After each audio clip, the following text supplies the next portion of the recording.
suis accompagné d'un perpétuel bruit de glaçons. Vous voulez un whisky? Quand même admettre que c'est plutôt une boisson d'homme. Tarte à Cronenbourg, exact.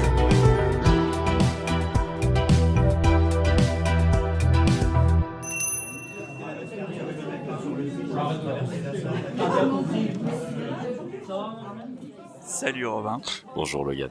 On va pas se mentir, Robin et moi on se connaît très très bien. On a notamment bossé ensemble, c'est notamment la personne qui m'a formé. Et du coup Robin, j'aimerais bien que tu te présentes en 3 mots s'il te plaît. Qui es-tu Robin? Qui suis-je Robin, 24 ans, on est à Voiron, j'habite à Grenoble maintenant, quelques années que je traîne un peu mes pompes dans ce métier, et voilà. Est-ce que tu avais une vision spécifique de ce métier avant de commencer à le faire? Spécifique, alors ma vision spécifique du métier, pas réellement, j'ai toujours un peu grandi dans les cafés et les bars, j'ai mis un peu les pieds... Quand j'étais enfant, c'était un lieu d'échange, de réunion, voilà, c'était là où les parents et les amis se réunissaient.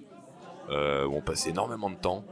Et après, plus tard, moi j'ai commencé à y aller très jeune, vers mes 14-15 ans, boire des cafés, des Schweppes toniques, des coca, voilà, après le collège. Et après le lycée, c'était des Monaco et des demi. Et puis voilà, ça a continué. T'avais peut-être une relation spécifique du coup avec un certain barman ou serveur d'un café où tu allais quand t'étais... Plusieurs, oui.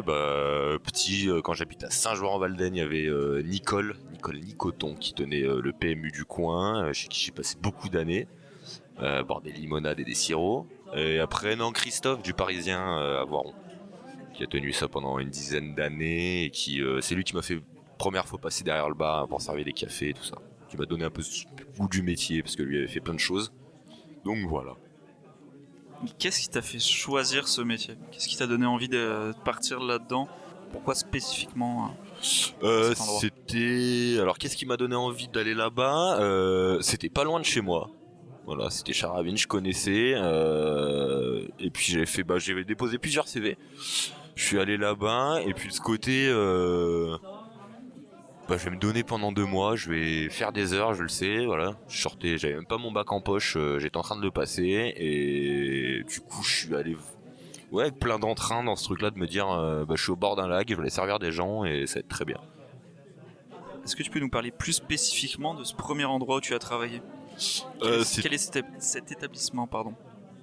L'établissement, c'était la plage des Dauphins, qui existe toujours. Donc c'est au bord du lac de Charavine. C'est un restaurant, bar, snack, glacier. Il y a une plage avec maintenant 130 transats, s'ils n'en sont pas enlevés ou rajoutés. Donc il y avait beaucoup à faire. Et c'était très très intéressant à ce niveau-là, c'est-à-dire que je suis passé un peu de partout, j'ai fait de la cuisine, j'ai fait du bar, j'ai fait du service, j'ai géré la plage, j'ai géré des pédalos, je suis un peu le couteau suisse comme on m'appelait dans plusieurs établissements, mais quand on arrive à 18 ans, faut être de partout, c'est cool. Est-ce que tu te souviens spécifiquement de ton premier jour là-bas? Mon premier jour, c'était un jour d'essai. C'était tout début de l'été, et j'ai passé 12 heures à cavaler sur une terrasse pleine, en plein cagnard, sans pause de quoi que ce soit.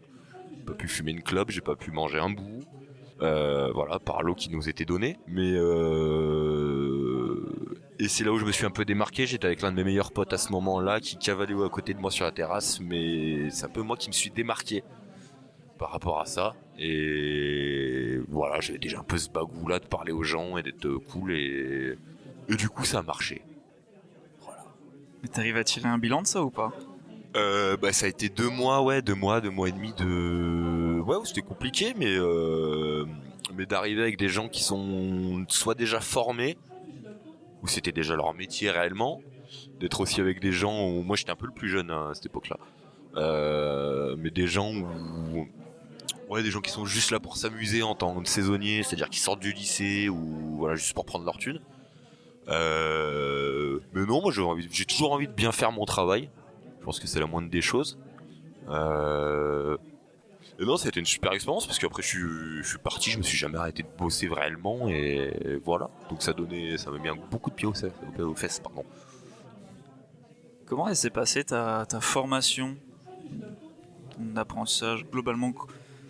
Est-ce que tu as des anecdotes ou est-ce que tu peux nous raconter qui t'a formé, comment ça s'est passé, est-ce que c'était dur, je sais pas, des choses comme ça. Bah, je pense que, alors sur ma formation, j'ai pas fait de réelle formation, voilà, j'ai pas de diplôme de quoi que ce soit. Après, j'ai appris, ce que je dis toujours, c'est que j'apprends sur le tas. Voilà, je suis un mec qui parle, qui marche comme ça. Mais après, non, ouais, bah par exemple au Dauphin, c'était ce côté-là. J'étais avec Virgile, qui était mon patron du bar, du coup. C'était un mec, je partais sur mon plateau à travers la terrasse. Il y avait toute la terrasse qui l'entendait me gueuler dessus, quoi. Donc voilà, je vais te le greffer ce putain de plateau à ton bras. Et donc voilà, c'était ce genre de choses. C'est un mec super que j'adore, que j'aime profondément. Mais c'était chaud.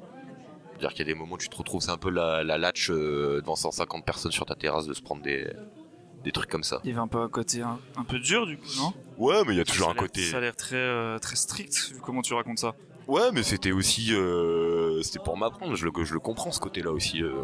D'un moment, tu prends un gars pour qu'il bosse, s'il a pas compris, il doit déjà les 3-4 premiers jours. C'est normal qu'il rabâche. Après, ouais, il y a eu plusieurs trucs. Je me suis pas fait tant engueuler que ça dans mes boulots. Pratiquement jamais, je trouve. Mais le côté formation, non, c'est toujours. Puis en fait, c'est surtout la rencontre aussi que t'as avec les autres, quoi. C'est-à-dire, même quelqu'un qui vient d'arriver, ça fait une semaine qu'il est dans un bar, il peut te dire tiens, il y a ça qui pourrait mieux marcher. Je pense qu'il faut entendre les choses et se reformer par rapport à ça.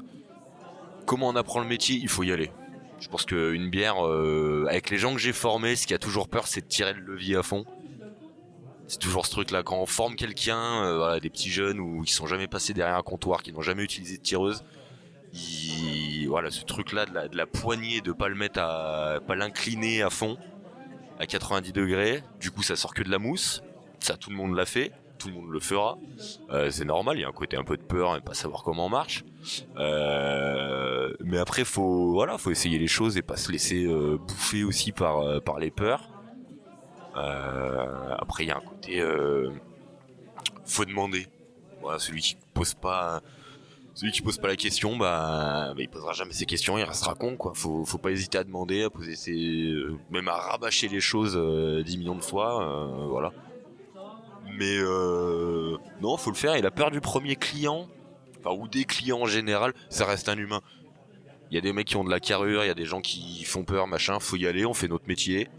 Et on n'est pas au service des gens, on est au service d'un restaurant, d'un établissement, faut pas oublier ça.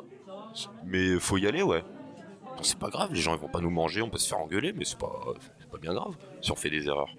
Puis moi ça m'est arrivé aussi de mal servir des gens et puis d'y aller derrière. Excusez-moi messieurs dames, je vous ai mal servi, ou de se rattraper de dire bah pardon, j'ai fait une erreur, c'est mon premier jour, ou même si ça fait 4 ans ou 5 ans que tu bosses dans un endroit, désolé, je sais pas, il s'est passé un truc. Ça peut arriver même au plus vieux des serveurs, bien sûr. de faire une bourde, c'est pas grave. Faut juste la rattraper derrière et soit faire un petit geste, ou je sais pas. Je sais pas comment tu vois ça. Peut-être faire un petit geste ou une excuse. Faire une excuse, ça c'est normal. Faire un geste, ça dépend des patrons, de l'établissement et tout ça. Je pense qu'on est commerçant avant tout. On est dans un truc de commerce, on fait du social. Faut pas, j'en reviens à ce que je disais, mais de pas avoir peur de parler aux gens. Ça peut être intimidant, ça peut être d'arriver à une table de 10, de 15, de 20 et d'essayer d'avoir tout le monde. Mais faut pas avoir ce problème-là, c'est-à-dire j'ai fait une erreur, je suis capable de la rattraper. Rattrape-la, quoi. T'as déjà eu des doutes en exerçant ce métier ou pas, par rapport à tes capacités personnelles? Bien sûr, souvent. Mais lesquels? Ouais, les doutes que j'ai eus, c'est il y a plein de choses. Il y a le côté est-ce que je vais être capable d'assurer ce service-là? Est-ce que je sais que j'ai tant de réservations, que ça va être chaud, que je sais pas moi, il y a une réduction d'équipe de un tel jour, je sais pas, il y a quelqu'un qui est malade, il y a quelqu'un qui vient pas, un planning a été mal fait, ou même personnellement, hein, tu le sens pas, t'es pas dans tes pompes ce jour-là, comme ça arrive à chacun. Mais oui, il y a des doutes, bien sûr. Et puis même de prendre un poste. Des choses qui, voilà, quand on prend des responsabilités, quand on prend des... Je sais pas moi, voilà, même un job, est-ce que je vais être capable de le tenir, ou d'avoir les bonnes appréciations qui vont avec. Donc non, il y a des doutes toujours. Et heureusement qu'on a des doutes. Ça permet peut-être de se remettre en question aussi, non? Faut toujours se remettre en question là-dessus. Parce qu'on est là pour satisfaire les gens et que la satisfaction des gens change tout le temps. Voilà. Il va y avoir des produits qui vont marcher pendant un moment, il y a des choses qui vont marcher, il y a des. On est quand même dans un milieu qui fait office de mode aussi, par rapport aux produits qu'on vend, par rapport à l'image qu'on donne, par rapport la musique qu'on passe, le lieu qu'on et qu'il faut se remettre en question.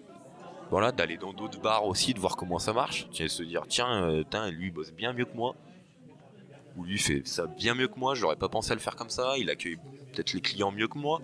Ouais, une question du pourquoi. Il y a une question du pourquoi, bien sûr.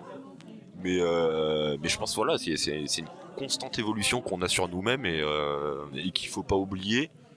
Et ouais, par rapport à ça, c'est super intéressant quoi. Il y a jamais de finitude en fait dans ce métier. On peut toujours se dire tiens, j'aurai les meilleures bouteilles du monde, j'aurai les meilleurs cocktails du monde, machin, ouais, mais jusqu'où ça va aller? Voilà, je peux avoir la meilleure terrasse, la plus grande terrasse de telle ville, tu pourras être mauvais. Ouais, si tu fais quelque chose de pas bien, ça restera. Si c'est la plus grande ou la meilleure.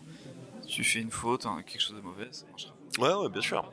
Donc ce côté-là, je pense qu'il faut le cultiver, il faut le mettre en exergue, ce côté-là de ok, je me donne, je sais que voilà, c'est un vendredi, un samedi soir, on va se faire déboîter, machin, on fait tout ce qu'il faut pour que les clients soient contents, machin. Après, on est quand même dans au niveau où on peut être, c'est-à-dire on n'est pas quand même des palaces non plus, ou des choses où les gens sont extrêmement exigeants, mais il faudrait quand même avoir une certaine exigence à notre niveau, même s'il reste des fois faible. Mais ça veut rien dire, hein, faible. Mais dans ce côté où voilà, il faut cultiver ce côté de bien servir les gens, de bien le faire, d'être propre sur soi, de voilà, bien parler aux gens, même si c'est des amis. Cette culture-là, en fait, cultiver tout ce truc-là de bien-pensance et de bienfaisance autour de notre métier. Et moi, pour l'instant, j'aimerais que tu me fasses un petit CV. Tu me racontes un peu où tu as travaillé, les différents établissements. Okay. Tu me parles un peu des différents types de bars ou de services que tu as vécu. Toutes mes expériences. Par quoi j'ai commencé?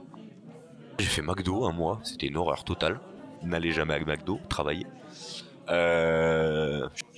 L'expérience McDo pour un serveur. Alors moi j'étais en cuisine, j'étais derrière, je faisais les burgers, les steaks, les machins. J'ai toujours cette image de Chaplin dans les temps modernes en train de servir des écrous. Voilà, c'est-à-dire que j'étais avec mon plateau en train de faire des burgers, en train de faire des machines, enfin c'était insupportable. Avoir cette satanée sauce Big Mac qui pue sur les doigts pendant des heures et des heures. Voilà, non, ça a été très compliqué au McDo. J'ai tenu, mais j'ai tenu un mois, après je me suis cassé parce que je voulais faire autre chose. Mais non, quand on vient de la restauration, quand on commence à aller dans la restauration, c'est pas du tout le genre de métier qu'il faut faire. Voilà. C'est assez particulier comme ambiance et comme travail. Après, j'ai fait un an juste après, je me suis fait débaucher, je suis parti à Buffalo Grill à Voiron, du coup qui était en train d'ouvrir. Donc j'ai fait l'ouverture là-bas. Donc qui était quand même un restaurant qui avait 320 places et qui tirait les vendredis et samedis soirs, on était sur du 400 couverts. Hein. Donc c'était quand même assez violent. Moi j'ai commencé en tant que serveur là-bas, les week-ends j'étais au bar. J'étais au bar tout seul, jusqu'à temps qu'il y ait un pote qui vienne m'aider. Et pareil, j'ai fait un peu de cuisine aussi là-bas, je suis passé un peu par tous les postes aussi, hein, grillardin, ADR, les desserts, les entrées. Voilà, je tenais le bar aussi. J'allais un peu là où il fallait. Et après non, un peu d'autres endroits. J'ai bossé dans des restos un peu tradis, fait des extras, j'ai eu du bar aussi. Ouais, j'ai eu du bar d'envoi, j'étais pareil, limonadier. Après, arrivé à Grenoble, je suis arrivé au Groove. Donc le Groove, c'était bar à cocktail, bar à bière, qui marchait très très bien avec une sacrée ambiance. Où j'ai essayé de mettre un petit peu mon empreinte, où j'espère avoir laissé des choses. pareil, j'ai fait du pub, j'ai fait des bars un peu plus de cocktails, j'ai fait c'est de traîner un peu mes baskets un peu de partout pour voir comment ça donnait, ouais. Mais pour tout refaire, il y en aurait beaucoup. Mais le côté de bouger, c'est aller voir d'autres choses, quoi. Au bout d'un moment, fallait se former ailleurs, fallait rencontrer d'autres gens aussi. J'ai beau avoir un côté casanier, faut bouger, faut vraiment bouger. Et puis comme je disais, quoi, t'apprends aussi des autres. Et puis le fait d'aller voir d'autres établissements, et ça te... tiens, je fais d'autres cocktails, celui-là il est plus axé sur du vin, celui-là il est plus axé sur de la bière. Là je sais qu'ils vendent, je sais pas moi, un resto qui fait du poisson, de la viande ou machin. Donc c'est plein de critères, je pense, qui peuvent être très instructifs sur plein de choses et voilà, juste pour la vie, pour soi-même en fait, ça fait du bien, quoi, d'aller voir plein de choses différentes. J'aimerais bien que tu me dises quel est le meilleur poste que tu as eu à ton avis. Et bien sûr pourquoi. Le meilleur poste que j'ai eu, alors barman, hein, c'est sûr. Je pense le plus de liberté que j'ai eu, là où je me sentais le mieux, c'était vraiment responsable au Groove, hein, je vais pas te mentir, hein, voilà. On était ensemble. Oui, mais parce que il y avait ce côté, on était dans un endroit super chaleureux. Qu'il est toujours, hein, d'ailleurs. Mais j'espère. Il l'est. Mais non, dans un endroit super chaleureux et qui venait de se créer il y a pas hyper longtemps. En fait, il y avait tout à faire. C'est-à-dire qu'il y avait beaucoup de choses déjà qui avaient été mises en place. Mais il y avait un côté il y a de la création tout le temps, il y a de la nouveauté, et où on avait une grande marge de manœuvre. Ce que je n'ai pas pu faire dans d'autres endroits. Et ce qui pour moi aussi, voilà, l'un des aspects les plus, je vais dire les plus importants chez un barman, c'est-à-dire j'ai telle qualité, je sais parler de ça, je sais faire telle chose ou telle chose, et amener aussi son bagou avec et ses bagages avec soi. Et c'est là que j'ai pu plus le faire. Mais justement en parler et tout ça, y avoir ce côté vraiment rentrer dans ce côté qualitatif mais aussi quantitatif, et le côté aussi pécunier, parce qu'il faut gérer de l'argent, c'est toujours le même problème, hein, mais garder la clientèle et tout ça, et avoir des doutes aussi là-dessus, quoi. Alors, tu changes une bière, il y a des gens qui viennent plus, tu changes un cocktail, il y a des gens qui vont plus venir, ou peut-être d'autres tu vas en rameuter. Donc ça a été beaucoup de questionnements, mais de bons questionnements. Et si je peux te demander le pire, celui que tu ne voudrais jamais refaire, lequel ce serait? Oh, le pire poste que j'ai eu, McDo, ça en a fait partie. McDo en a fait partie. Après Buffalo, c'était assez compliqué aussi parce que c'était une cadence de fou. C'était vraiment une cadence de barge. Faire autant d'heures pour être payé de misère, et pour après ça m'a pris énormément de choses, hein, en tant que c'était une chaîne, donc il y avait beaucoup de choses, beaucoup de bonnes choses à apprendre, hein, sur tout un tas de techniques, tout un tas de la propreté, les règles HCCP, je sais plus ce que c'est. Mais après, toute expérience est bonne à prendre, et voilà. Mais ouais, je pense McDo, Buffalo, ouais. Mais je comprends. Moi, on m'a toujours dit, faut que tu passes par la case McDo, faut passer par cette case-là. La chaîne, non? Ouais, bien sûr. Que ce soit un McDo, un courte paille, comme toi tu disais. Moi j'ai un problème avec ça, hein, mais de toutes ces chaînes qui arrivent en masse et tout ça, je le vois de plus en plus à Grenoble, et qui... Alors, je suis un peu un vieux de la vieille, hein, mais tous ces petits bistrots qui disparaissent, tous ces petits restos machin pour laisser place à des trucs de chaînes et de tout ça, de grandes marques, de grands trucs où tout est aseptisé, tout est machin. Moi j'ai vraiment du mal avec ça. C'est pas pour faire mon vieux jeu et machin, mais ce côté tout très aseptisé et surtout formaté.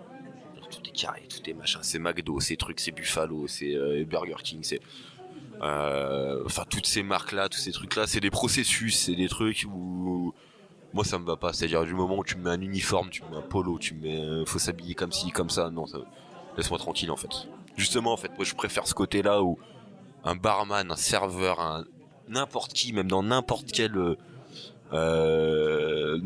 boutique ou je ne sais quoi, et quelqu'un t'y vas parce que tu sais que il y a quelqu'un que t'aimes, quoi. En tant que client, tu vas dans un bar parce que t'aimes cette personne-là, parce que t'aimes le barman et parce qu'il est comme ça. Tu commences à lui mettre un uniforme et un machin, un truc direct, ça met une barrière entre lui et toi et qui n'est plus totalement humaine, quoi. Je pense qu'aujourd'hui, c'est plus des serveurs ou des barman qu'on retrouve dans ce genre d'établissement. Après, parce que c'est une autre... Bien que j'ai un grand respect pour eux de travailler là-dedans. Ouais, ça, faut pas le retirer. Non, mais bien sûr, mais non, mais je crache pas sur eux, hein, je crache pas sur les employés, les gens qui bossent, hein, mais c'est voilà, mais il y a un côté, enfin, voilà, tu te balades dans Grenoble, t'en vois de partout, quoi. Moi, ça me fait chier de voir des petits bistrots à l'ancienne ou des trucs où, voilà, quand je retourne à Voiron, quoi, de voir des trucs se faire racheter par des bars, des restaurants oui, comme tu dis, qui font des chaînes et tout. Après, voilà, les gens font leur business et machin, ça marche pour eux, tant mieux, je vais pas cracher dessus. Et ils créent de l'emploi et tout ça, donc mais c'est ce côté, voilà, un peu je suis un peu plus cool, un peu plus à l'ancienne là-dessus, quoi. On va revenir vraiment sur le côté de bar et de restaurant, un peu bistrot, comme tu parlais. Pour toi, c'est quoi un bon barman ou un serveur? Qu'est-ce qu'il lui faut comme qualité? Qu'est-ce qu'il faut comme qualité, un bon barman ou un serveur? Du bagou. Faut savoir parler aux gens. Il faut savoir je sais pas, être sympathique. Il faut savoir voilà, déjà le sourire. Moi, j'ai vu tellement de gens qui souriaient pas. Merci. Il y a tellement de, alors parce que le stress, parce que ou plein d'autres choses, hein, mais voilà, il faut être souriant, il faut être avenant, il faut savoir parler aux gens. Surtout, je trouve, par les temps qui courent, où, voilà, où tout le monde est sur son téléphone et machin truc. Voilà, parler avec un serveur, avec un barman, avec quelqu'un, même parler de n'importe quoi. Dans quand même des pays où on parle de la pluie et du beau temps tout le temps. On parle. C'est un truc, c'est du social en fait. T'as vu d'ailleurs, il pleut en ce moment. Voilà. Quel temps, hein. Ah ouais. Mais non, mais voilà, je suis allé boire un café à Boîte à Sardines juste avant. Voilà, il y avait une cliente qui m'a dit, oh bah attention, il y a de l'eau dehors, il y a des flaques. Non, mais c'est vrai, voilà, c'est juste des petites phrases, des machins. Mais voilà, il faut avoir de la sympathie, il faut aimer voilà, et pas avoir peur de l'autre non plus. C'est compliqué, hein, pas de. Tu rentres dans un bistrot, voilà, un mec qui te parle, un patron de bar qui te parle ou un machin, c'est cool, c'est-à-dire qu'il t'accorde de l'importance, il pense à toi, voilà. Mais ce côté, ce côté service, tout ça, mais il faut connaître ses produits. Faut savoir ce que tu vends aussi dans ton bar. Dans l'établissement où t'es, enfin ce que tu vends dans ton restaurant, dans ton bar, hein, mais connaître ses produits, savoir de quoi tu parles et tout. Et c'est souvent un problème d'ailleurs de salut, t'es en essai, ou bonjour, tu viens bosser et tout machin, tu fais ta première semaine, t'as pas goûté un vin, une bière, un plat, un je sais pas quoi, et on te demande de vendre tout ça. Alors je comprends, pour un patron de bar, ce soit difficile de dire tu veux goûter à tous les pinards et toutes les bières ou tous les plats que le chef cuistot va te sortir. C'est pas l'état dans lequel tu récupères ton employé derrière. Voilà. Donc il y a un côté qui marche comme ça, mais c'est assez compliqué. Et mais voilà, non, pour moi, ouais, les qualités, c'est ça, c'est faut du bagou, faut être sympathique, il faut être avenant. Mais il faut avoir un côté speed aussi. Genre là, t'es tout seul, tu prends un jus, faut se bouger. J'en ai vu tellement qui se bougeaient pas. Bon, c'est comme ça, ils attendront. Non, t'y vas, même si tu te donnes 2 fois plus, t'y vas, quoi.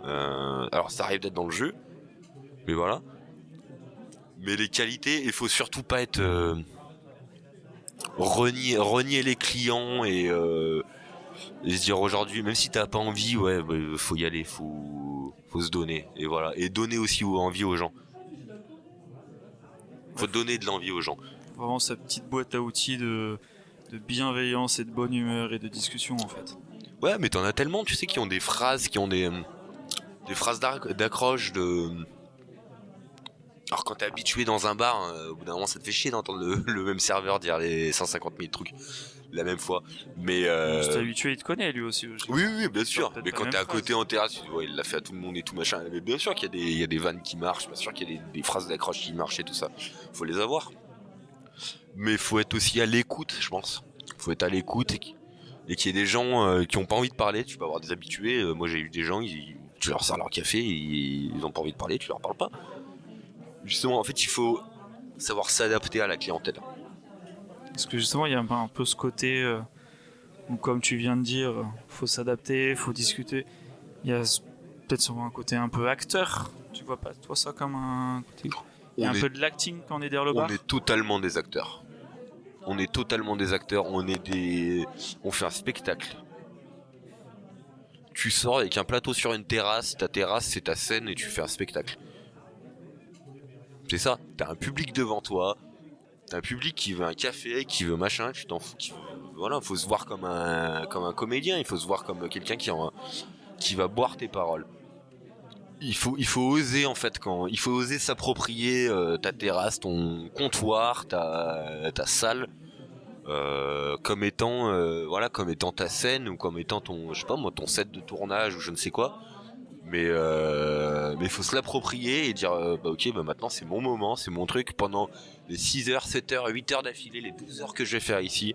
C'est mon truc à moi et ces gens-là je vais les manger. Et je vais leur donner ce qu'ils veulent et moi aussi je vais recevoir ce qu'ils veulent et voilà. Comme ça qu'il faut le voir. Il y a pas de comment dire. C'est pas de la surpuissance ou quoi de dire ça, tu vois, de dire je vais manger les gens ou je vais les prendre, ils sont à moi, ils sont machin et tout, c'est pas ça, c'est de dire ces gens-là, ils viennent là pour ils viennent boire un coup, ils viennent bouffer. Et ben je vais leur donner ce que je veux, mais avec moi ce que je sais faire quoi. Avec ce côté de je vais leur parler, ils ont envie que je leur parle, ils ont pas envie que je leur parle, je leur parle pas, je leur sers juste leur plat ou leur boisson et je les laisse tranquilles. Mais voilà. Mais là voilà, t'as envie de gueuler sur ta terrasse, gueule sur ta terrasse. Et il y a beaucoup de trucs qu'on voit comme ça où les gens se répondent selon les clients et puis machin, les clients après se parlent entre eux et tout ça. Faut créer aussi un élément social aussi sur ta scène quoi. Justement, qu'est-ce qui est professionnellement la chose que t'aimes le plus par rapport à ce métier, toi ? Professionnellement, ce que j'aime le plus ? Ouais, purement professionnellement. Ce que t'aimes le plus par rapport à ce métier. Ah, ça dépend un peu des moments, hein, mais parler avec les gens, c'est chouette. Parler avec les gens et de ce côté de t'as envie de parler d'un produit, tu sais que t'as quelqu'un qui va répondre en face, ou voilà, qui a un peu de connaissances et tout ça, ça peut être très très intéressant. Et ça peut durer très très longtemps, surtout avec des touristes ou des gens comme ça. Mais il y a le côté aussi de se prendre un jus quoi. Et dans le jus c'est chouette. Il y en a des gens qui connaissent pas ça dans leur vie, ils ont leur boulot plan et tout ça. Là c'est de dire ok pendant 2 heures, 3 heures je me fais éclater. Je vais courir dans tous les sens. Voilà, je vais courir. Et ce que j'admire c'est des fois, c'est la capacité du cerveau à se mettre en marche et de se dire voilà, la réflexion à la milliseconde de je sais où j'en suis, je sais ce que je fais, je sais ce que j'ai à faire. Et des fois tu réfléchis plus, t'es en pilote automatique, moi il m'arrivait de pas dormir. Mais voilà, de faire des saisons, on dormait pas, on était au bout du rouleau et t'enchaînes des heures et tout ça, et ton cerveau il sait où t'en es quoi. Donc il y a ce côté-là qui est super plaisant. Mais aussi voilà, la rencontre avec les autres, que ce soit les autres, les clients ou les collègues. C'est-à-dire il y a ce côté où tu vas bosser avec quelqu'un et tu vas énormément l'apprécier ou tout ça, ou rentrer dans un autre bar, parce que ce côté-là aussi de boulot, de rentrer dans un autre bar et de se dire d'être ami avec, de devenir ami avec un autre barman d'un autre bar et de se sentir collègue avec lui, c'est cool ça. On est dans le même bateau, on bosse pas dans la même boîte mais on est dans le même bateau. Une petite famille. Voilà, c'est ça, c'est une grande famille. Et qu'est-ce qui serait à l'inverse le pire dans ce métier pour toi professionnellement ? Qu'est-ce qui serait le pire pour moi ? Les horaires. T'aimes la culture, t'aimes le cinéma, la musique, les concerts, tout ça. Tu bosses les vendredis, samedi soir. T'as un repas de famille dimanche midi. Il suffit que tu tiennes un resto, t'es mort. Tous ces trucs-là, voilà. Tes potes ils viennent bouffer ou boire un coup. T'es en train de bosser. Tu peux te poser 10 minutes, un quart d'heure avec eux, t'es en train de bosser. Y a tout ce truc-là. La boisson. Le fait de boire énormément aussi au travail. On va pas se mentir, il y en a qui arrivent très bien à pas boire au boulot. Moi, je suis totalement le contraire. Je suis une barrique. Et puis après, je sais. Bon, on pourrait se permettre de parler de salaire et je sais pas, moi, de conditions sociales et de plein de choses. On est quand même un métier assez mal reconnu. Malgré notre position en France, on reste quand même l'un des pays où on est le plus... Ouais, c'est cool, c'est la gastronomie française, c'est le savoir-faire à la française et tout ça. Et c'est un job barman, par exemple, c'est pas du tout reconnu en France, ou même serveur. T'es vu comme une loque, t'es vu comme un mec... Barman, c'est ton métier. C'est un métier, barman. C'est quoi cette... On t'a déjà sorti la phrase « Ah, mais tu fais des études à côté, non ?» Mais plus d'une fois. Plus d'une fois. Et les gens comprennent pas. Les gens comprennent pas que tu passes 10 heures dans un bar, ou que tu... Voilà. Ou que t'es là... 3-4 heures avant que ça ouvre, que tu fais des livraisons, que tu vas, je sais pas moi, tu vas dans des magasins, tu vas voir des producteurs, des distributeurs, des distilleurs, donc non, il y a un gros problème par rapport à ça. Après voilà, c'est de la méconnaissance par rapport à ces métiers-là, mais c'est ce qui m'embête un petit peu pas en France par rapport à ça. Après il y a le côté aussi voilà, bah quand tu bosses un peu dans ces boulots-là, les gens que tu peux rencontrer en fait. C'est-à-dire le côté, tu peux avoir des lourdeaux, tu peux avoir des gens qui, il y a des mecs qui sont bourrés, il y a des gens qui sont chiants, il y a des gens qui sont... Tu fais du social, t'es un psy de comptoir. Donc il y a des moments c'est compliqué, des moments il y a des bagarreurs, il y a des chiants, il y a des toxicos, il y a des trucs, t'entends des choses que tu devrais pas entendre, tu nages au milieu de tout le monde, donc il faut savoir faire la part des choses aussi, c'est ce qui est difficile aussi de se blinder par rapport à ça. Mais voilà, quand on parle comme une merde et qu'on me l'a déjà fait moi, où j'ai subi des fois ces trucs-là, surtout en étant plus jeune, où tu dis rien, voilà, en gros tes mecs te sifflent, te claquent des doigts, machin, non ça c'est compliqué, ouais. Est-ce que tu arriverais à me raconter ta daily routine, ta journée type? Et je parle d'une journée de travail, pas une journée de repos pour l'instant. Une journée de boulot, on va dire quand je bossais encore en tant que barman véritablement. C'était réveil vers midi. Hein. Midi. C'était le réveil. On connaît ça. Voilà, c'est le réveil vers midi, 13h, 14h, ça dépend si t'as pris une murge ou pas la veille.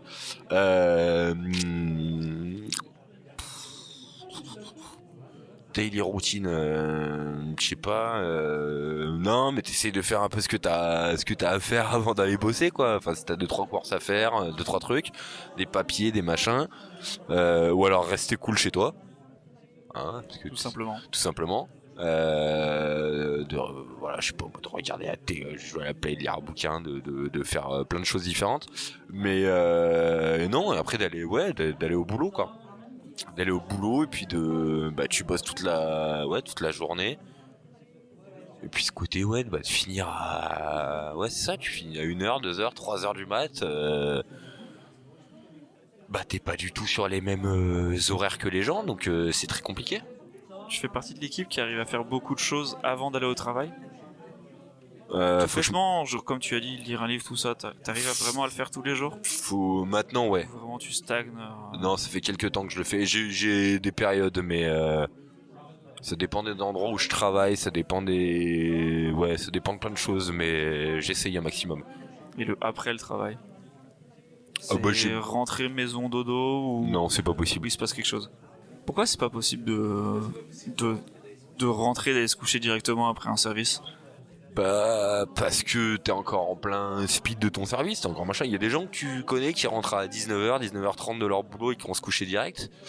Je pense pas. Il y a très peu de gens qui font ça, à part s'ils ont des métiers vraiment éreintants, mais le nôtre peut être éreintant, comme d'autres métiers aussi, mais t'as besoin aussi de vivre. Donc voilà, faut se mettre un film, une série, lire un bouquin, se mettre de la musique. Enfin voilà, moi je suis quelqu'un que j'écoute énormément de musique, je regarde énormément de films. Faut pas, moi jouer de la guitare, jouer à la play, faire un truc. Donc non. Même si c'est pendant la nuit, ça n'enlève rien à ma vie, quoi. Il y a plein de gens qui trouvent ça bizarre, mais non. Comment tu vois ce côté où toi tu bosses quand les gens ils bossent pas, et tu bosses pas quand les gens ils bossent? Ça au début ça m'embêtait, mais après tu le vois autrement, c'est-à-dire que de bosser quand les gens, le fait de travailler quand les gens bossent pas, t'as un côté qui est chiant. Vraiment sur le... En fait, c'est difficile à comprendre parce que tu dis toujours, ok, les gens, ils arrivent chez moi parce qu'ils ont fini leur boulot. Tu vois tes amis, tu vois ta famille, tu vois des clients, tu vois des gens qui finissent leur taf et qui viennent se complaire et se distraire chez toi. Et que toi, t'es en train de travailler, que tu te dis, putain, ça pourrait être l'horaire auquel je pourrais être en train de me distraire ou prendre du plaisir. Et c'est un rythme difficile à prendre, c'est ça que je veux dire. Dans le fond, c'est-à-dire de commencer sa journée, son boulot à 16h, 17h, et de le finir à 1-2h du matin, t'es forcément en décalage avec tout le monde. Pas avec la plupart des gens. Par des mecs qui vont bosser à l'usine ou qui vont bosser de nuit, des veilleurs de nuit, ce genre de choses, mais t'es toujours en décalage avec 90% des gens. Ça t'est déjà justement arrivé de sentir une phase où t'as peut-être raté des repas de famille ou des choses comme ça, des moments importants? Bah, depuis toujours. Depuis toujours, j'ai raté j'ai bossé en restauration tous les dimanches, les repas de famille que j'ai manqués, toutes les soirées que j'ai manquées, tous les concerts, les sorties au cinéma, les je ne sais quoi. J'en ai manqué 10 millions, des trucs comme ça. Ça t'a embêté? Ah oui, totalement. Totalement. Ça t'a jamais donné envie du coup, d'arrêter peut-être ce métier? De dire, ouais, j'ai envie d'aller faire des concerts, du coup, faut que j'arrête de faire ça? Si, mais bien sûr, mais j'en suis là maintenant dans ma vie où j'ai envie de prendre plus de plaisir que à côté que j'en ai au travail. Enfin, j'ai envie de prendre du plaisir au travail, heureusement, mais c'est de trouver quelque chose qui puisse allier les deux et pas me complaire dans un truc et en me disant bah je manque tout ça quoi. Ah, t'as un manque de... Ouais, bah tu vois pas les autres, tu vois pas tes potes, tu vois pas tes... Voilà, même un week-end. C'est compliqué dans un bar de... Ce que plein de gens ne comprennent pas, je pense, c'est dans le métier de restauration, c'est compliqué de prendre des jours. Voilà. On n'est pas dans une grosse boîte, on n'est pas des mecs derrière un ordi ou je ne sais quoi qui puissent... Ou Martine de la compta, elle est pas là jeudi, vendredi, samedi, on s'en fout quoi. Là, il y a un mec qui manque, t'es une petite boîte, bah, ça fait chier. Donc c'est un peu donc dans ce sens-là c'est un peu plus compliqué de gérer. Voilà, tu fais pas ce que t'as envie. Tu sais que tu vas rentrer dans un petit bar, tu sais que ça va pas être la même, qu'on va compter sur toi, et que prendre des jours, et ben mis à part fermer le bar, bah ça se fait pas. Et puis il y a peut-être un peu un côté où tu laisses tes collègues aussi un peu dans la merde, non? Dans le sens où je prends un jour de repos, si on n'arrive pas à trouver de remplaçant, ils vont être dans le jus. Ah oui, bien sûr, mais il y a un peu comme ça. Il y a un côté où je pense que quand tu bosses dans ce milieu, tu comptes vraiment les uns sur les autres. C'est-à-dire où il y a un côté, écoute, on bosse tous les deux aujourd'hui, tu vas me faire l'ouverture et moi j'arrive un peu plus tard si ça t'arrange ou machin, un truc. Alors il y en a beaucoup qui bossent comme ça, il y en a d'autres qui veulent pas, ça dépend des patrons, ça dépend de plein de choses, hein, mais dans ce côté de... Ouais, essayer de s'arranger entre tout le monde et machin. Enfin, je sais pas, moi j'ai connu très peu de personnes qui bossent autour de moi et qui doivent vivre ce truc-là, c'est-à-dire qui ont d'autres jobs hein, en dehors de la restauration et tout ça, mais qui sont dans ce côté de bah non, mais je prends mon jour, c'est vu, j'ai vu avec mon patron, machin, c'est simple, ces trucs. Non, là faut être là tout le temps. Et par rapport à tes collègues, ouais, ça peut être la foutre mal parce que ouais, c'est pas cool, parce que y en a un qui va te dire j'ai fait 10 heures en plus ce mois-ci et que machin, que truc, enfin voilà. Mais c'est assez compliqué, ouais. Justement, il y a ce côté très amical qu'on peut avoir avec nos collègues. Moi, j'aimerais bien revenir sur vraiment tes amis à toi. Est-ce que ce métier t'a fait perdre des amis? Est-ce que t'as perdu des relations à cause de ce métier? Perdre des amis, non. Parce que j'ai perdu vraiment des relations... Non, j'en ai plus construit qu'autre chose. Non, j'ai construit vachement plus de relations en ayant ce métier. Alors peut-être que ça aurait été différent avec un autre métier, mais non, ce métier m'a fait... Ouais, je sais pas, tu rencontres énormément de monde. Enfin, tu brasses des centaines de personnes par jour, quoi, normalement. T'es censé brasser. Donc il y en a forcément sur 50 un qui va devenir peut-être un pote, un avec qui tu vas avoir plus d'affinité ou moins. Après non, perdre des relations non. Enfin, moi dans ma bande de potes, je sais qu'on a toujours été très c'est toujours été une bande de potes assez disparates, donc il y a pas de, on a toujours fait un peu nos vies, donc il y a pas de, on se retrouve toujours en fait. Ce métier m'a fait rencontrer énormément de personnes, voilà, surtout depuis que je suis sur Grenoble, où il y a tout ce côté, voilà, où tout le monde se connaît. En fait, on a l'impression que c'est une grande ville, mais pas du tout. Et c'est plein de petits quartiers. Village, hein. Bah, c'est plein de petits villages, c'est plein de petits quartiers, de plein de petits trucs, de plein de bars où tu sais qu'il y en a un qui va être fermé le lundi, et ben tout le monde, les habitués vont se retrouver à celui d'à côté ou à un autre pas loin qui va être ouvert à ce moment-là. Donc tu sais. Après moi je suis un mec, j'ai pas cette peur-là de. Vu qu'il y en a plein qui l'ont, hein, ce truc-là d'aller boire un verre tout seul dans un bar. Il y a plein de gens qui sont effrayés de faire ça ou de passer pour un alcoolique ou de passer pour je ne sais quoi. T'as le droit d'aller boire un café tout seul, t'as le droit d'aller boire une bière tout seul, de faire ce que tu veux. Mais justement, il y a ce côté-là où même si t'es tout seul, et ben au contraire, il y a des gens qui vont venir vers toi, quoi. Donc non, t'en rencontres. Et puis voilà, le côté, je rencontre d'autres barman, je rencontre d'autres gens, je rencontre des gens qui vont dans mon bar, dans un autre bar ou je ne sais quoi. Tu fais que créer des liens. Donc non, le côté, moi le côté, ouais, solitude du barman, il n'existe absolument pas, quoi. Et au contraire, la solitude fait du bien. Ça fait un bien fou, quoi. Un certain côté réconfortant, non? Ah ouais, totalement. Ça fait du bien déjà. Ah ouais. T'as un côté, enfin je sais pas, moi j'ai un truc de finir mon service et peut-être 2-3 plombes du mat et de rentrer chez moi et de. Putain, je suis enfin tout seul, quoi. T'as plus 50 personnes autour de toi, t'as plus de la musique à fond autour de toi, t'as plus des lumières, des machins, voilà. Après moi j'ai besoin de ça, hein, de rentrer chez moi, de me mettre. Ok, je suis tout seul, je suis avec moi-même en fait. J'aime bien aller en soirée, j'aime bien finir ma soirée à 3, 4, 5 heures, 6 heures du mat s'il faut. Avec des potes, y a aucun problème. Mais j'ai besoin de ce truc-là d'être tout seul, quoi. Et ça fait du bien en fait quand tu finis ton service d'avoir servi 120, 150, 200 personnes différentes dans la soirée et de rentrer chez toi et tu souffles tranquille et voilà. Ça fait du bien. Les gens avec qui tu sors après, généralement c'est des barman ou... Ah, la plupart du temps, oui. Est-ce que tu penses qu'il y a peut-être une petite communauté du bar? Comment tu vois ça, toi? Ce petit club privé des barman? C'est Comment ça se passe une soirée après un service où tu rejoins tous tes potes barman en after ou en boîte de nuit? Comment ça se passe une soirée après un service où ouais, on se rejoint tous en tant que barman et tout ça, en tant que collègue. Mais il y a toujours eu ce truc-là de tout le monde parle un peu de son endroit, tu vois, parle un peu de son bar où il bosse ou machin. J'ai eu tel client ce soir, j'ai eu ça, il s'est passé ça, telle péripétie. Ou putain j'ai réussi à enchaîner 10 Long Island sans m'arrêter, ou j'ai dû faire ça, faire ci, machin. Y a toujours ces trucs là, mais comme d'autres gens parlent d'autres choses, hein.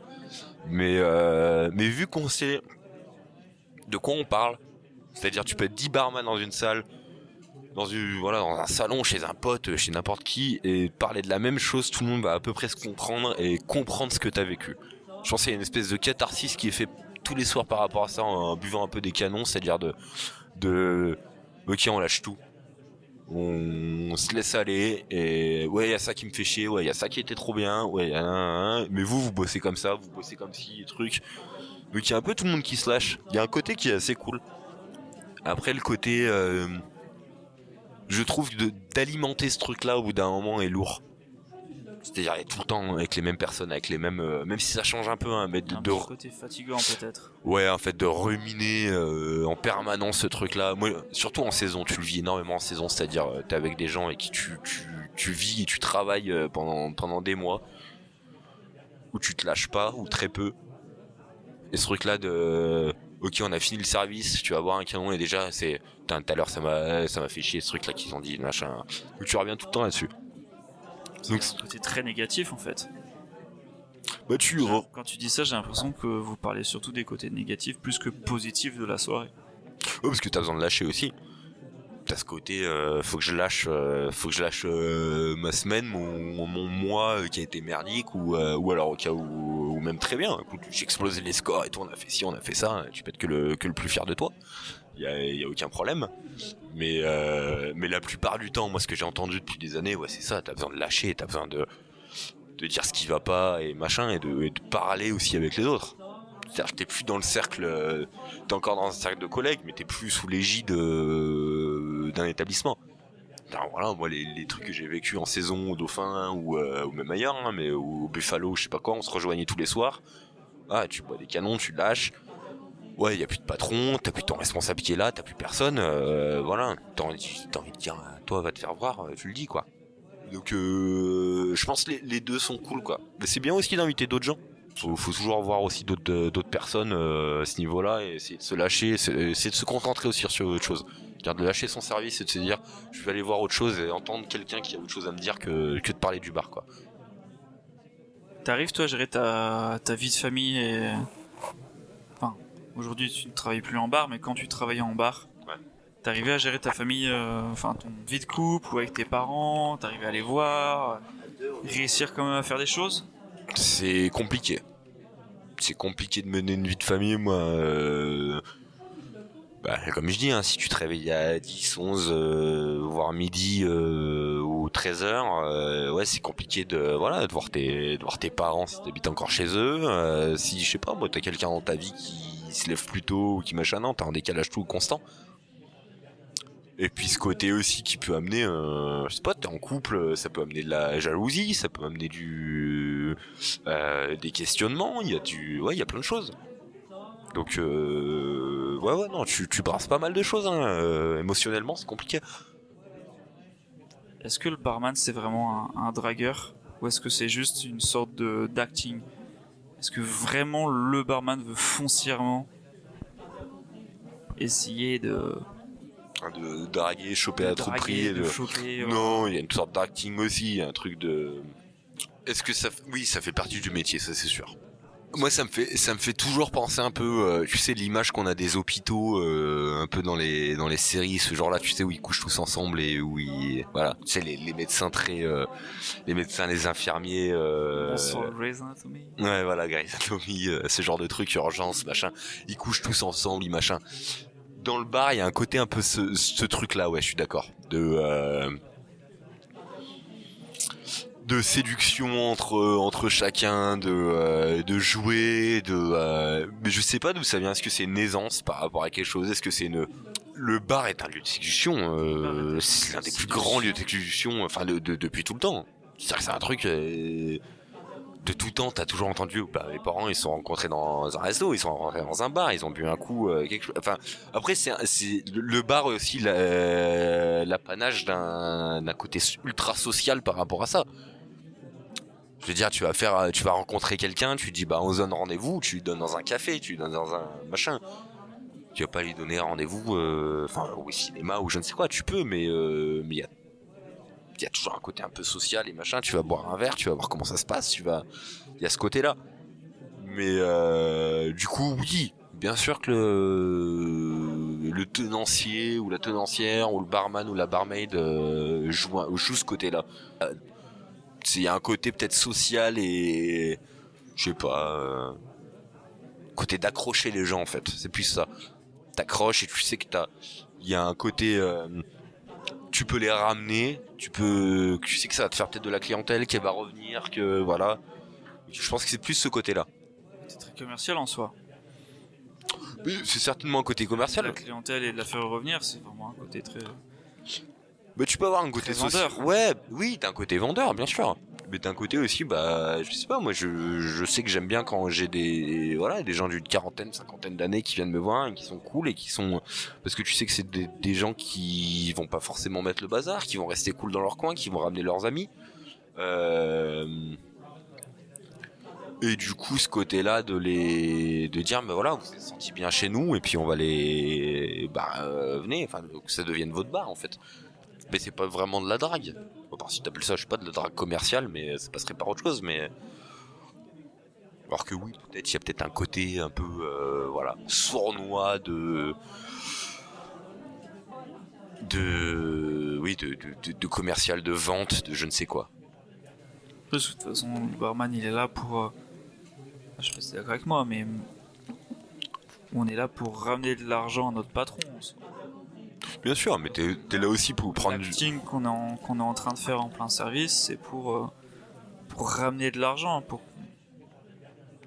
À la base, oui, c'est que tu dois... Trouver les mots, mais... Non, mais bien sûr, c'est que tu dois ramener un côté pécunier à ton patron et tout ça, mais si t'ouvres un bar et que t'as un côté voilà, il y a personne qui te connaît et que t'arrives à ramener la bonne clientèle et tout ça, et voilà, c'est même pas une question de consommation, je pensais d'avoir la bonne population aussi à ton bar, sans côté enfin voilà, d'exclure des gens ou je ne sais quoi, mais t'as voilà certaines catégories de personnes, de choses à avoir chez toi, tu vois. Tu te dis j'ai envie d'avoir du trentenaire, du quarantenaire, du cinquantenaire, ces genres de populations là. Bien sûr qu'il faut jouer avec eux, et selon leur goût aussi. Donc c'est pas que de la drague, c'est pas que ce côté-là, mais ça peut en jouer au niveau personnel de familial, de couple, de plein de choses. C'est peut-être un tout en fait. C'est une globalité. Moi je le prends comme un tout, ouais. La rencontre avec le client. Je le prends comme un tout. Ma façon d'être avec les gens et de tout ça, d'avoir une certaine courtoisie avec les gens et tout, elle peut être axée là-dessus, ouais. Quel est mon rapport avec l'alcool? J'ai toujours énormément bu. Ça c'est fait. Comment dire, il y a une facilité énorme à boire dans un bar, même si un patron l'interdit, même si le code du travail l'interdit. Voilà. D'être voilà, juste de boire de l'alcool sur un boulot ou quoi que ce soit, c'est interdit. Non, on vit dans on fait un métier qui... Alors je connais beaucoup de gens qui ne boivent pas dans ce métier, et c'est tout à leur honneur. Et moi je suis du côté de je ne comprends pas pourquoi vous ne buvez pas. C'est un métier, il y a beaucoup de stress, il y a beaucoup de canons qui sont payés. C'est quand même vachement payé de canons par les clients, que ce soit des shooters, que ce soit des verres, que ce soit des... Je te paye un demi, je te paye un galop, je te paye un verre de blanc, un machin, ça va très très vite. Je pense que c'est très personnel à gérer. Bon, c'est très personnel parce que tu t'as bu quelques canons avant de finir ton service, ou même en le finissant, tu bois un verre. Moi, je sais que je suis un mec... j'ai jamais compris ce truc-là de... Je suis incapable de boire un demi et de repartir chez moi et de... voilà. Et de pas boire pendant la soirée ou de boire pendant la journée. Du moment où je commence à boire, faut que je boive. C'est foutu. Voilà. C'est pas que c'est foutu, je vais pas me mettre à l'envers forcément, mais, non, mais il en faut plusieurs. Faut que j'atteigne une certaine limite. Et du coup, voilà, tu finis ton job, tu finis ton service. Tu bois une pinte, 2 pintes, machin. Si t'as bu des shooters avant, si t'as bu des trucs, tu sais que tu vas finir chez toi et t'espères qu'il y a encore de la bibine ou qu'il y a des trucs qui restent chez toi. Voilà. C'est assez compliqué là-dessus. Et oui, on te sert énormément des clients qui arrivent, buvez un shooter avec nous, machin, on trinque, on truc. Non, ça va très vite. Et entre collègues, ça va très vite aussi. Ouais, tu fais partie des barman qui ont principalement bu pendant le service. Ah, toujours. Même quand c'était interdit, c'est toujours. Tu trouvais un moyen de le faire quand même? Ah bah, est-ce que ça fait partie du métier? J'ai envie de te dire non. Parce qu'on n'est pas obligé. Il n'y a aucune obligation. Il n'y a personne qui nous oblige à quoi que ce soit. De boire pendant notre boulot, il le faut pas. 95% des établissements où je suis allé, il y a des mecs qui boivent. Même ne serait-ce que sur des grands restaurants où tu dois servir du vin et machin, il y a toujours des sommeliers qui boivent. T'as des barman qui boivent, t'as des serveurs qui se mettent des trucs en cuisine, il y a des cuisiniers qui se mettent des trucs avec les serveurs. Non, c'est un métier et là-dessus, voilà, c'est connu, c'est reconnu. On est quand même, c'est un métier, oui. Tu brasses de l'alcool, donc tu vas boire de l'alcool. Mais et voilà, et en plus la clientèle fait que tu bois. Mais je suis totalement d'accord avec toi. Tu bois, et il y a ce côté dont tu parlais en début. ce côté un peu fête, ce côté festif, Ouais. où le client t'offre un verre, faut que tu consommes avec ton client. Quand un client va venir te voir et te proposer un shooter, c'est un peu compliqué de lui refuser. Tu peux, moi, ça t'apporte m'arrête. ce côté où tu vas gagner quelques euros sur un shooter que lui va te payer, et lui en plus ça va lui faire plaisir de payer un shooter au barman. C'est ça, il y a ce truc assez retors de se dire je refuse, je sais pas moi, je refuse 3-4 euros qui peuvent rentrer dans la poche du patron, mais faut penser à soi aussi, quoi. Alors là, moi j'ai passé des moments où me dire bah non, bah je bois pas pendant tel jour, et ça m'est arrivé. Et c'est assez compliqué et rédhibitoire parce qu'il y a plein de gens qui te disent voilà, qui te font la morale en disant mais je te paye un canon, tout c'est pas cool, voilà. Mais non, faut savoir refuser. Faut savoir dire aussi bah non, j'ai pas envie, voilà. Après c'est une facilité aussi qu'on a, hein, et puis voilà, c'est de l'addiction aussi, c'est des trucs qui partent très très loin, donc non, il faut faire gaffe, ouais. Mais après c'est un truc, c'est tellement facile aussi. C'est une facilité hors norme de boire dans un bar.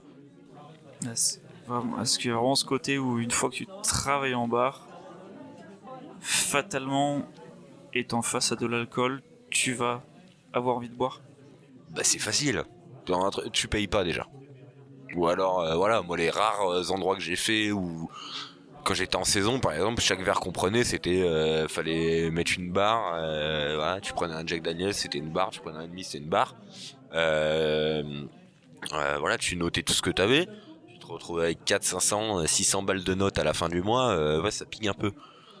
Dans des bars où tu notes rien, alors là c'est open bar de partout, machin, mais après il faut savoir se tenir aussi. Faut pas oublier que t'es au boulot, que t'as des gens à servir, que t'es là aussi pour faire ton taf et faire, comme tu disais, rentrer de l'argent dans les poches de ton patron et pour pouvoir te payer aussi. Et ce que tu consommes, bah c'est de la perte. C'est un truc con, hein, mais c'est de la perte, hein. Y a personne qui le paye, ce que tu vas boire, les demi, les pintes et les shooters, les machins, tout ce que tu bois, donc y a cet œil-là à voir aussi. Mais non, c'est assez compliqué à gérer, ouais. T'as remarqué un impact sur ton corps avec cette consommation d'alcool? Physiquement pas. Cigarette ou fatigue ou... Bah la fatigue. Globalement, sur le métier, il y a eu un impact sur ton corps? Le métier, oui, il a eu un impact sur mon corps, ouais. Ouais, je me suis détruit le dos plus qu'il n'en fallait avec les plateaux, avec tout ça. Être derrière un comptoir, c'est différent d'être serveur. Être derrière un comptoir, tu piétines.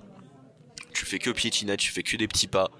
Tu fais que t'accroupir, te mettre dans des positions pas possibles qui sont très mauvaises pour soi. Voilà. Un serveur, ça va être différent. Un serveur, il a un plateau, ça lui démonte le bras, mais au bout de quelques temps, ça peut aller. Et tu fais des grands pas et tout ça la plupart du temps, donc ça passe. Je dis pas que c'est le meilleur des métiers, mais voilà. Mais tous les métiers de la restauration, t'es mort. Ça te fracasse. Dans tous les cas, ça te fracasse. Et avec l'alcool, ouais, avec l'alcool, t'en pars encore plus loin parce que bah t'as pas la même récup, t'as pas la fatigue est différente. Au niveau du psychologiquement, c'est différent aussi. Voilà, on va pas se mentir, l'alcool ça joue quand même bien sur le cerveau. Donc non, il y a beaucoup de méfaits. Hein. Il y a beaucoup de méfaits plus que de bienfaits. J'aimerais bien confier sur une note un peu plus positive du coup. C'était un peu dark. Et on est comme un métier de fête. Pour toi, ça représente quoi un bar dans la société? C'est un lieu social, c'est un lieu de vie, Tu peux aller dans un bar de quartier, tu sais que tu vas voir, tu vas arriver à 7h du matin, et si t'as 10 mecs qui sont au blanc, ils vont aller bosser derrière, tu vas avoir des retraités au milieu, tu vas voir de tout.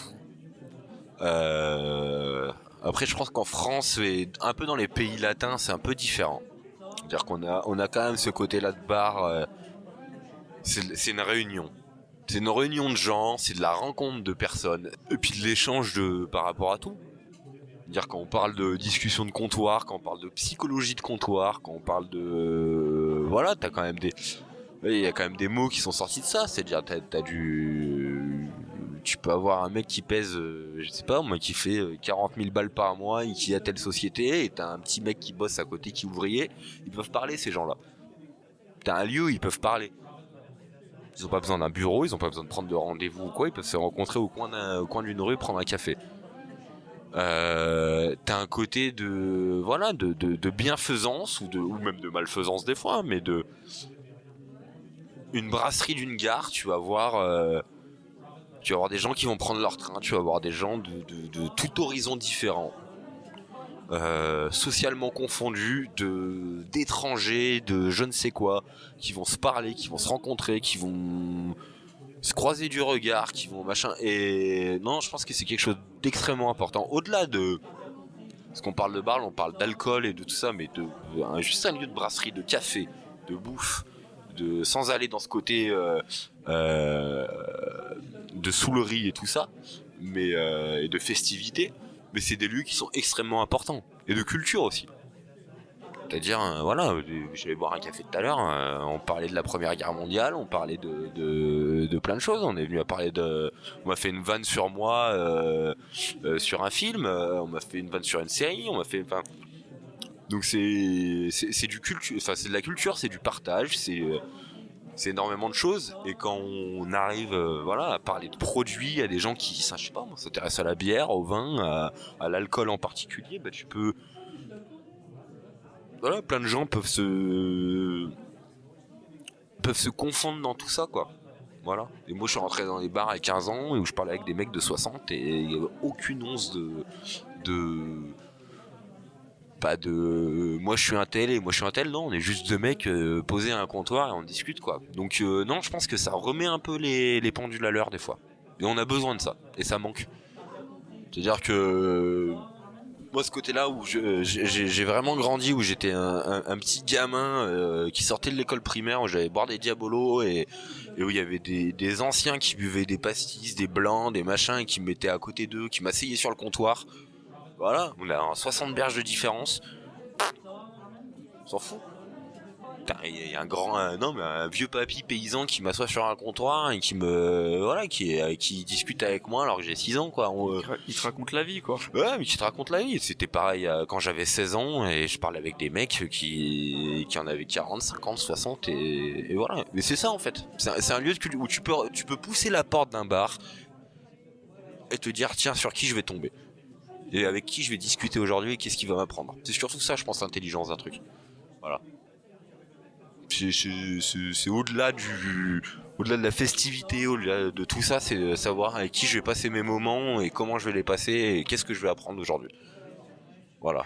Que tu sois devant ou derrière un comptoir. Justement, quand tu sors en bar avec tes potes, pour toi, c'est quoi une soirée Quels sont les ingrédients pour une soirée réussite entre potes? Ce sont les ingrédients d'une soirée réussite Oh là là. Un bon lieu, de la bonne musique. Quelqu'un qui accueille bien, parce que t'as beau arriver dans le meilleur bar du monde, le mec qui t'accueille mal, tu dis ok, on va boire une bière chez toi, on va se casser. C'est aussi simple que ça.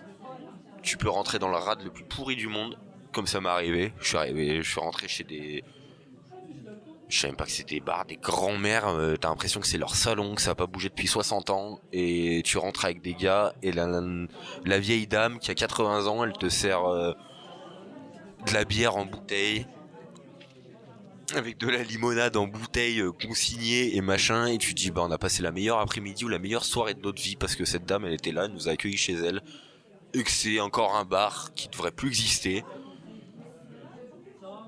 Est-ce que le lieu, il importe? Oui. La personne qui le gère, oui, importe. Mais si tu peux t'en foutre. Même si un serveur ou un barman, pour la plupart des gens, ils peuvent être interchangeables. Mais c'est là où je disais tout à l'heure, c'est que ce côté de être barman ou être serveur ou faire partie d'un truc, c'est-à-dire t'amènes ton essence, t'amènes ton truc, t'amènes les bagages que t'as avec toi. Et rentrer dans n'importe quel lieu, ça peut être le meilleur moment de ta vie, voilà. Mais non, des bons copains, bien se marrer, puis voilà. Faut pas grand-chose en soi.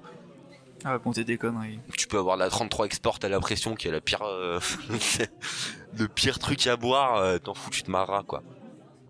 Justement, si t'avais une adresse à donner à Grenoble, tu conseillerais aux gens d'aller où?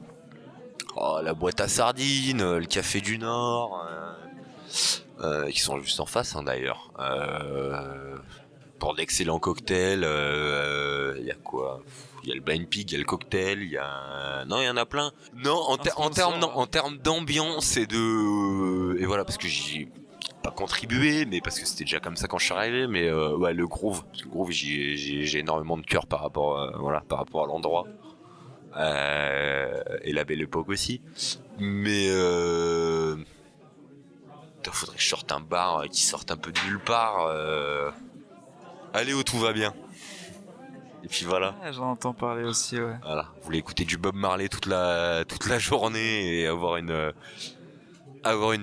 chiotte terrasse qui ressemble à pas grand chose et un patron qui ressemble à pas grand chose non plus, mais allez où tout va bien.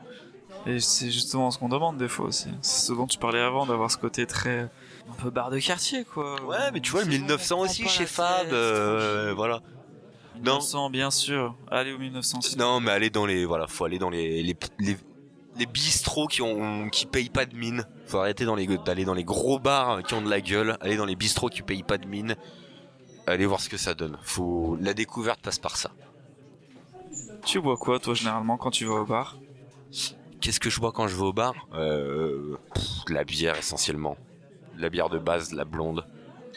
De la pils.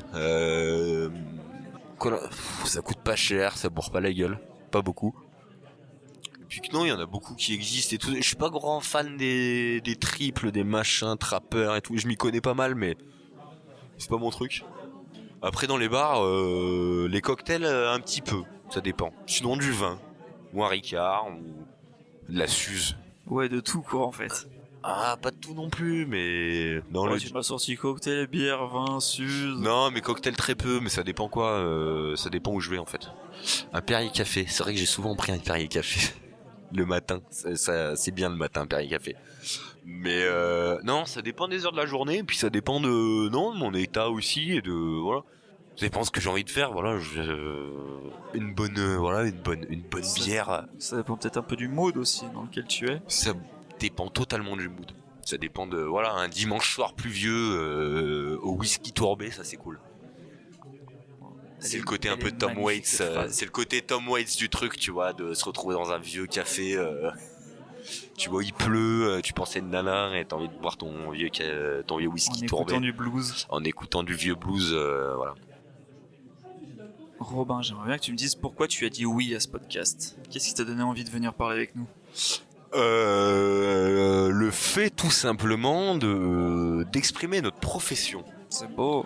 L'envie de partager, alors je sais pas si tout ce que j'ai dit est bien entendable et je ne sais quoi, mais ce côté de partager un peu tout ce qu'on vit, tout ce qu'on au quotidien, des rencontres, du boulot qu'on mène et puis voilà, le fait de parler avec des amis en fait, tout simplement. Oh. Comme on le fait souvent, mais on l'a souvent eu fait, mais ce côté de se poser un petit peu plus clairement aussi, avec des questions qui sont un peu plus précises. Mais comme j'en reviens aussi, de finir nos soirées à discuter de plein de choses et de parler des services, de tout ça, machin, mais là de remettre les choses un peu plus, alors construites ou pas, je ne sais pas si elles sont construites, ce que je dis, mais si, totalement. Mais dans un sens, et de faire écho avec plein de gens aussi, ça va être assez intéressant, je pense. Du coup, t'as passé un bon moment avec nous. J'ai passé un extraordinaire moment, merci. Ouais, ça me fait trop plaisir. Ça me fait énormément plaisir de t'avoir eu. Merci. Est-ce que tu veux passer une petite dédicace à quelqu'un? Je passe une dédicace à tous les bars de Grenoble qui nous accueillent depuis l'entièreté des bars. L'entièreté des bars, même si je les ai pas tous fait encore. Mais de partout, à tout le monde, de nous avoir supportés et de m'avoir supporté. Mais surtout sur Grenoble, même les alentours, mais une belle dédicace à tout le monde et que tout le monde fait son boulot comme il faut et c'est cool d'avoir cette vie-là. En gros, une belle dédicace à tous ceux qui font notre métier, quoi. Exactement, et que les gens continuent à faire ce qui leur plaise et ce qu'ils aiment. Qui n'est pas nécessairement facile tous les jours, mais qui est quand même agréable à faire tous les jours. Exactement, et que tout le monde prenne du plaisir dans les bars et à servir. Merci Logan, merci Romain. Et merci à toi, mon Robin. C'était extraordinaire. Merci à vous. Comme on l'a dit au début, on a bossé pendant un petit moment ensemble. Tu étais la personne qui m'a formé dans le milieu du bar. Et j'aurais pas pu rêver meilleur formateur. Merci Je me mon permets de faire Logan. un petit message. Ça me fait chaud au cœur, merci.